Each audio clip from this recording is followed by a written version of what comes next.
1970년 노벨 문학상을 수상한 소련의 유명한 작가가 있습니다. 알렉산더 솔제니친이라는 분인데요. 이분이 한 번은 하버드 대학에서 강의를 통해 이런 말을 했습니다. 우리는 심각한 영적 위기와 정치적 난국에 봉착해 있습니다. 우주 정복을 포함하여 어마어마한 과학기술의 발달을 이루어내긴 했지만 그것이 20세기의 도덕적 빈곤을 메우지는 못합니다. 그리고는 이런 말을 합니다. 우리에겐 영적 불꽃이 필요합니다. 유진 피터슨 목사님은 너희 보물이 있는 곳에 라는 책에서 이 에피소드를 소개하며 이 시대에도 영적 불꽃을 지키며 거기에 연료를 공급하는 것은 다름 아닌 성도의 기도다라고 말했습니다. 오늘 본문 에베소서 1장 15절에서 23절은 성도들을 정말 사랑했기에 비록 몸은 감옥에 있었지만 이기심이라는 마음의 감옥에서 벗어나 저들을 위해 기도했던 사도 바울의 기도 내용을 전하고 있습니다. 우리는 그 속에서 성도들을 위해 우리 서로가 무엇을 기도해야 하는지를 몇 가지 발견하게 됩니다.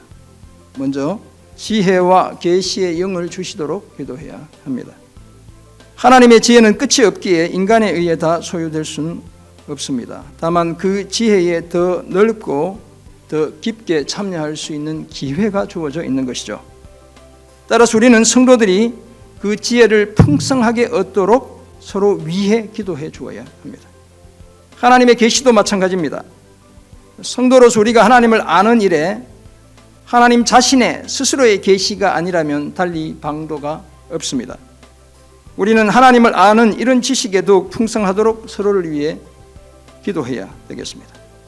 우리 서로를 위한 기도 제목 두 번째로 마음의 눈을 밝혀주시도록 기도해야 합니다. 마음의 눈이 밝아야 하나님과 하나님이 만드신 하나님이 통치하시는 세상을 제대로 볼 수 있습니다. 밝은 마음의 눈으로 성도들이 알게 될 사실 세 가지는 바로 이런 것인데요. 눈이 밝으면 하나님의 부르심의 소망이 무엇인지를 알 수 있게 되고요. 또한 하나님의 그 기업의 영광의 풍성함이 어떤 것인지를 알 수 있게 되고요. 그리고 하나님의 능력의 그 지극히 크심을 알 수 있게 되는 겁니다. 우리 서로를 위한 기도의 제목 세 번째로 하나님의 충만함으로 충만하도록 기도해야 합니다. 하나님이 예수님을 교회의 머리로 세우셨습니다. 그렇게 하신 목적은 예수님을 통해 하나님의 충만한 임재 곧 하나님의 나라가 만물 안에 머물도록 하는 일에 교회를 사용하기 위해서인 것이죠.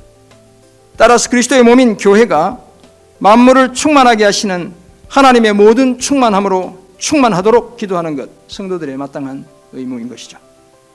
그렇다면 이런 사실을 아는 우리도 예수님처럼 기도의 시간, 기도의 공간을 당연히 확보해야 되겠습니다.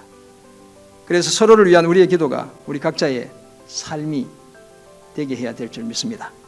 이런 복된 삶을 힘쓰는 우리 모두가 되기를 주님의 이름으로 축원합니다.